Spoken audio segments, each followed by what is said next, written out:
Hi ma'am, ngasi ki vlog se saugri thong badagi haore hasi saugri thong se hojik apoi ki ayuk ki chara gi ne bako ai budi chara cha de ayuk ta di cha the aduga apoi ne boi ku boi di chara cha ya bako dum ai gi view ai gi yeng bi be china hana de yeng bi be china sing de khang mani da mu anau na sang pe china sing na de adum khan ne nong ma de kyarak chak cha ge na adu nong ma de ahum lak chak cha ya bako ne boi ku boi di ne ayuk ta mu chara ado baro ge mu nung thang ge mu ado ayuk ki khoi gi chara loire se saugri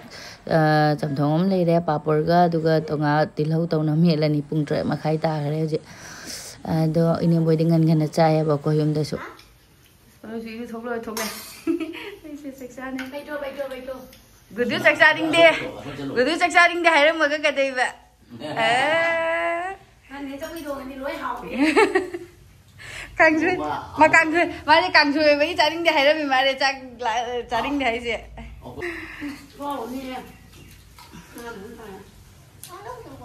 cô lo piu cô đi đó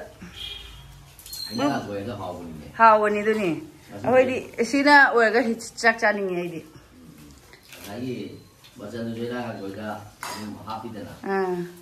gudu biết bắt chả cái nào Goood se kana no hangak bani Goood se akhoi gi ichanupi atombi do roaming angom video youtuber magi masani ba ichanupi atombi gi masani pa ahan babu phajam pham gaino ini tho mako ga lura thok le se ame pise tonga ga morok ka kaino gani tilhau ga phadigom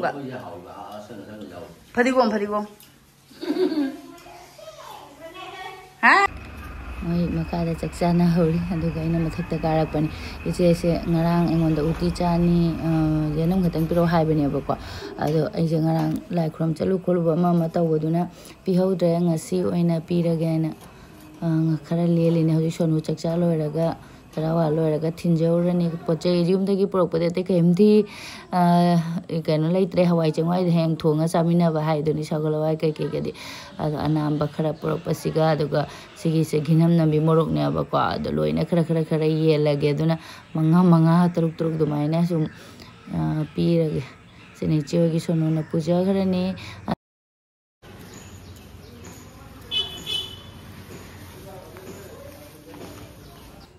ano thin gare aduga sisu ine idom chagi yuk nina idom cha soren barogi thonga thongjare idom chaga kaka gi tani ado khara loina amu iche susila de su kha pirani karim ine moksu amna porak tre ba koi gi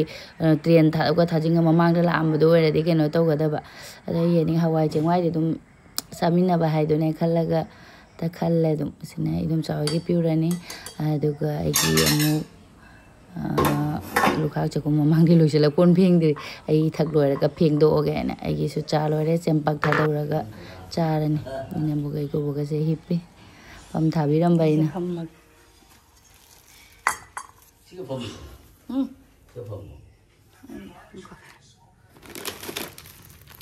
go ke jao ma ai ji cha ro cha ra nam cha le ka sa du ga ma aina khaidagi tan bai bu sine ma'am akoi keno se isim pipe se yadadana ko yada bai di sing chalam de phunna le ram aduga ina sengkon pheng norapagi ising se amatta chatra ba aduga di loina ina pipe se lau thoya ga sengdo ga nong di nong ai sing bar lau chakhar jor lau chakhar wani na ina mu menjen nam mu chat pa ying phajana di chakhar nong ai tale sigi sumaina sengdo ka sengjin ga khoi gi pipe phát đi tàu cái nó tàu cái gì này con vừa đi phèn vừa đi lôi đấy khôi gì yum lom đôi để có sát lâu nó lằng gì vậy đó lúc khác chắc cũng người xin nó ngài sao tàu sẽ đi pipe sinh đốc sinh xin tàu sinh gì đó aduga sisina ngarang ai leirak padoni sise sengna chamdoi kari hap tu lohang de pamman na di leire thum chapu su lei thum ha pai ne amukamu chandaba sing hap chalani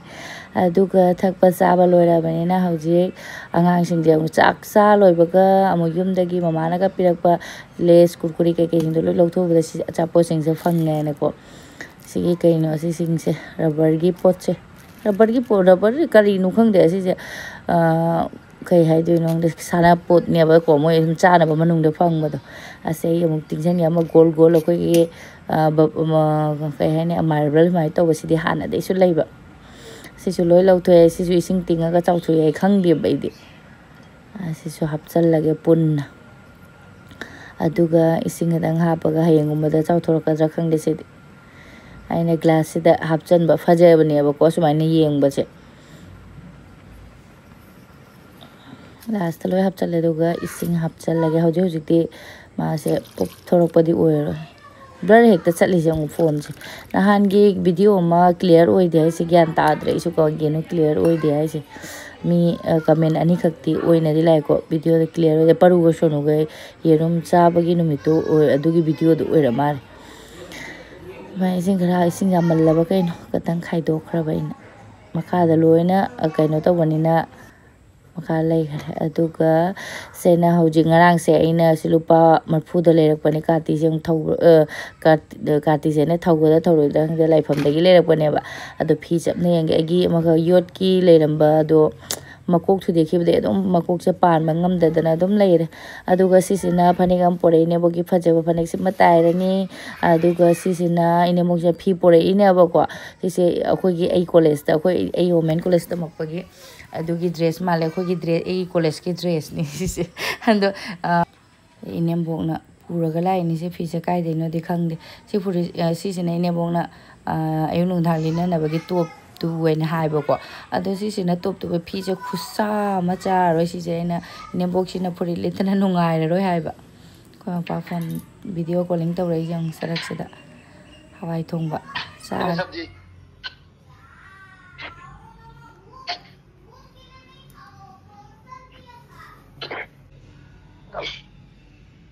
बस thank you इसमें फंग chak to ni ama ne ine mo वो तरीका मुझे आई तल्ले dining table check जाब is oi ma khungo che सरी आई वो लोगे ना to nga do lok tho da na हम to nga ame pa to na paling ngo do lok tho ba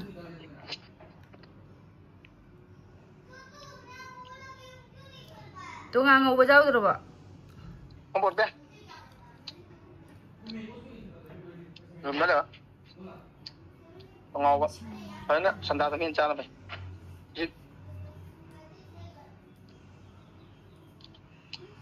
sa hapta amna kya rak bije di ba hả sa tham na kya rak bije ge tham đó kya rak sa bije ge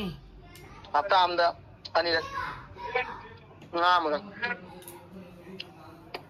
ana khoi na nong ma le pa nong ma nga nong ma le pa nong ma nga ne je charo fajana aduga aisu se ka loire kakna loire di ne mona top tu ai do top tu di sa ne ne lilu ranu ai na khoi gi pilok mon cover oina tour se ha bi ne bokte ne mona pare adu ai idea pabam ne na ahum khakte thoe mache hum ga di lem aduga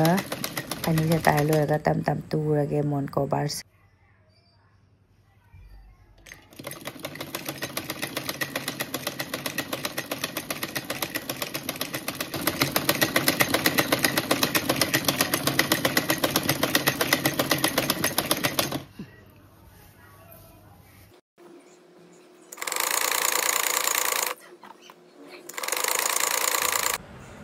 panik tai badi loire duga sina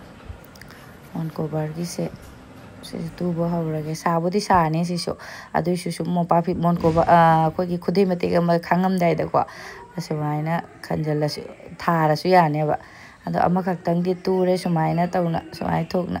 atai singje kona horen tura ama khakte ture ani ama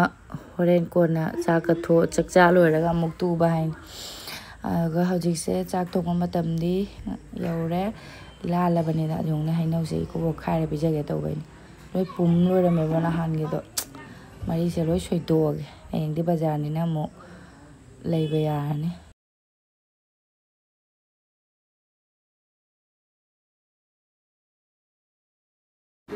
đi chơi để hai về yo sa pa la ku du la amam ba la kamu mobile bi de station ga no chal ba ga mu ku tham do ma di ja ꯑꯩꯈꯣꯏꯁꯨ ꯑꯃꯨꯛ ꯆꯥꯛ ꯊꯣꯡꯒꯠꯂꯒꯦ ꯏꯔꯣꯟꯕ ꯇꯧꯗꯣꯏꯅꯤ ꯍꯧꯖꯤꯛꯁꯦ ꯄꯥꯟ ꯏꯔꯣꯟꯕ ꯑꯣꯏꯅ ꯃꯌꯥꯡꯕ ꯃꯇꯣꯟ ꯍꯥꯞꯆꯜꯂꯒ ꯄꯥꯟ ꯏꯔꯣꯟꯕ ꯐꯖꯅ ꯍꯥꯎꯅ ꯆꯥꯊꯔꯒꯦ ꯑꯩꯈꯣꯏꯒꯤꯗꯤ ꯍꯧꯖꯤꯛ ꯊꯣꯡꯒꯠꯂꯤ ꯃꯥꯒꯤꯗꯤ ꯉꯁꯥꯏ ꯑꯩꯈꯣꯏ ꯃꯥꯅ ꯆꯥꯈꯤ ꯑꯩꯈꯣই ꯃꯄꯥꯅ ꯆꯥꯈꯤꯗꯨꯗꯤ ꯃꯥꯏ ꯕꯥꯔꯣꯒꯤꯅꯦꯕ ꯃꯥꯒꯤ ꯃꯦꯁ ꯀꯥꯔꯇꯤꯡ ꯂꯨꯄꯥ 5,000 ꯀꯥꯁꯨ ꯀꯔꯤꯝ ꯀꯥꯟꯅꯗꯦ ꯑꯌꯨꯛꯀꯤ ꯕ꯭ꯔꯦꯛꯐꯥꯁ ꯑꯝꯇ ꯂꯧꯅ ꯆꯥꯗꯦꯕ ꯃꯥꯗꯤ ꯑꯗꯨꯝ ꯀꯩꯅꯣꯒ ꯂꯟꯁꯀ ꯗꯤꯅꯔꯒꯅꯤ ꯑꯗꯨꯝ ꯃꯥꯅ ꯆꯥꯔꯤꯁꯦ ꯍꯋꯥꯏ ꯊꯣꯡꯉꯥꯏ ꯑꯗꯨꯃꯥꯏꯅ ꯇꯧꯕꯗꯣ ꯑꯩꯈꯣꯏꯒꯤꯁꯨ ꯍꯧꯖꯤꯛꯁꯦ ꯂꯟꯁꯅꯤ ꯑꯌꯨꯛꯀꯤ ꯕ꯭ꯔꯦꯛꯐꯥꯁꯇꯤ ꯂꯣꯏꯈ꯭ꯔꯦ ꯑꯃꯨꯛ ꯑꯗꯨꯒ ꯍꯧꯖꯤꯛꯅ ꯄꯥꯟ ꯏꯔꯣꯟꯕ ꯑꯃ ꯇꯧꯔꯒ ꯉꯥꯅꯝ ꯅꯝꯈꯤꯕꯒ ꯉꯥꯅꯝꯒ ꯑꯗꯨꯒ ꯉꯥꯅꯝ ꯂꯩ ꯑꯗꯨꯒ ꯀꯩꯅꯣꯒ ꯕꯣꯔꯥ ꯑꯃꯒ ꯇꯧꯔꯒ ꯉꯁꯤꯒꯤ ꯑꯩꯈꯣꯏꯒꯤ ꯃꯊꯦꯜꯁꯦ ꯁꯨꯃꯥꯏꯅ ꯇꯧꯔꯒꯦ ꯑꯗꯩꯁꯦ ꯄꯥꯟ ꯈꯣꯏꯅꯦ ꯍꯥꯟꯅꯗꯤ ꯄꯥꯟ ꯈꯣꯠꯄꯒꯁꯦ ꯌꯥꯝ ꯇꯜꯂꯝꯃꯤ ꯍꯧꯖꯤꯛꯇꯤ ꯀꯔꯤꯝ ꯈꯟꯗꯔꯦ ꯍꯅꯨꯕꯤ ꯐꯥꯔꯛꯅ ꯇꯧꯏ ꯃꯥꯔꯦ ꯂꯦꯡꯗꯔꯦ ꯀꯣꯗ ꯃꯥꯔꯦꯗ ꯑꯗꯨꯒ ꯁꯤ ꯂꯩꯕꯥꯛ ꯍꯩꯅꯧ ꯃꯀꯨꯁꯨ ꯌꯥꯎꯔꯦ ꯄꯥꯟ ꯃꯀꯨꯁꯨ ꯌꯥꯎꯔꯦ ꯌꯦꯡꯉꯨꯁꯦ ꯂꯥꯡꯁꯤꯗ ꯍꯥꯞꯆꯤꯜꯂ ꯍꯣꯔꯦꯟ ꯂꯪꯖꯦꯈ꯭ꯔꯅꯤ ꯑꯗꯨꯒ ꯑꯩꯒꯤ ꯃꯊꯦꯜ ꯂꯣꯏꯔꯦ ꯃꯌꯥꯝ ꯌꯦꯅꯝꯁꯦ ꯁꯥꯡꯅ ꯁꯨꯃꯥꯏꯅ ꯄ꯭ꯔꯦꯛ ꯄ꯭ꯔꯦꯛ ꯂꯥꯎꯅ ꯑꯃ ꯕꯣꯔꯥ ꯍꯧꯔꯦ ꯑꯗꯨꯒ ꯉꯥꯅꯝ ꯂꯩꯔꯦ ꯄꯥꯟ ꯏꯔꯣꯟꯕ ꯍꯥꯎꯔꯅꯤ ꯑꯩꯈꯣꯏ ꯃꯊꯦꯜꯁꯦ ꯆꯥ ꯀꯣꯛ ꯆꯥꯈꯠꯂꯣ ꯆꯥꯕꯧ ꯆꯥꯗ꯭ꯔꯤ ꯌꯝꯃꯤ ꯍꯥꯏ ꯕꯣꯔꯥ ꯆꯥꯔꯕ ꯍꯥꯎꯕ꯭ꯔꯥ ꯆꯥꯔꯣ ꯅꯪ ꯉꯥꯅꯝ ꯆꯥꯒꯗ꯭ꯔꯥ ꯉꯥꯅꯝꯁꯦ ꯆꯥꯔꯣꯏ ꯃꯣꯏ ꯑꯍꯨꯝꯃꯛ ꯆꯥꯔꯣꯏ ꯉꯥꯅꯝ ꯑꯗꯨꯅ ꯃꯣꯏꯗ ngana mai ga ngau ban nate ngasai nge ma kan no to mini bora sa thok loi khare du ga rum bu da mo loi loi khare chaning dre ga tok sana mo ko de pani rom se khatang morok sare ba aduna ma sa ba ngam dare iku bok sa bra iku bok chu morok ti jam sa cha da bane ba ka bok le so da ka bok le sai ku cha eh 오늘 살도 잡고 있는 거. 그래서 불러디. 그래 하루면 반이로 ngανam juga kan harumen. Eh, koi ku bok saru da mare na jam hapu de bogo. Iku hawe ba na. Eh, ai lo ni ko. 오늘 자이나도 거기 가면 Ah. Aga hojikse amuk puthore ngasai gi mo mon cover se tu balu hedo be se loisal lage chak tok na tapo loisal lore bani na nga matam nei ringai dai editing tau dringai da video editing hangana ba tau dringai da se si phi ma je ka tang lem haur aga tu ba su lore ma'am ai gi kaino se mon cover se ahum ka to e sumai tau na aina do mon cover tu ba di kari mut kani haina ko ma'am sum samjallaba ada lore ahum ka se tu thoe aga si macha si di kem kana dare di si se kari do ba thabo da budi dum chang ko chu ya ka do no hang da ma ka tu bo ire yam pik to ba ko gi cushion oina macha oina tu ba di ka sum bodi ya ni ba ko ado design tok to su si se sum cham na tu san ga su ya roi pitru pi ya mon chal la roi mon ha ba da roi ba lore si se di nem bok pek to san ja grani aduga akoi su no su tuition matam yo raina masam makan na ha to tuition jagi dore ma ado mangonda iche su mai di iche su sila gi manak tane ba iche su sila pine ko che khara nyamong na sagla wai khara yombi khara sina iche su sila de pi khani iche su sila di tha pani na ko hayang thonga ga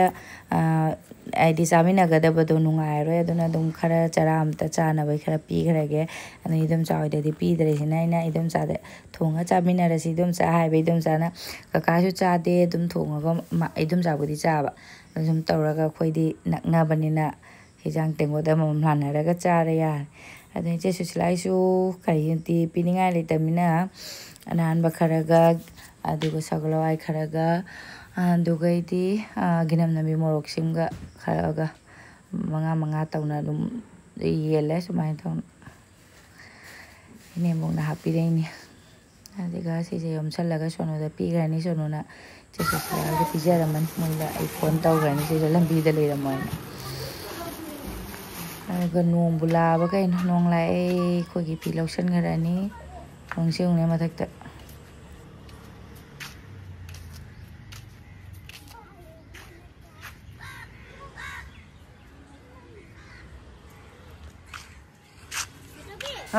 asai ngi nung sa sa bane na ba yong ne ai gi hangam se loi pathara maina nungdang da nga ga thonga na he ke na khallaga loi pat pale mai pat pathara mai na ha paroi ani kubok pijaning na tawraga ko ado si huji sing ha ju sum palam me ba ko mai na pathada na le mi sing budi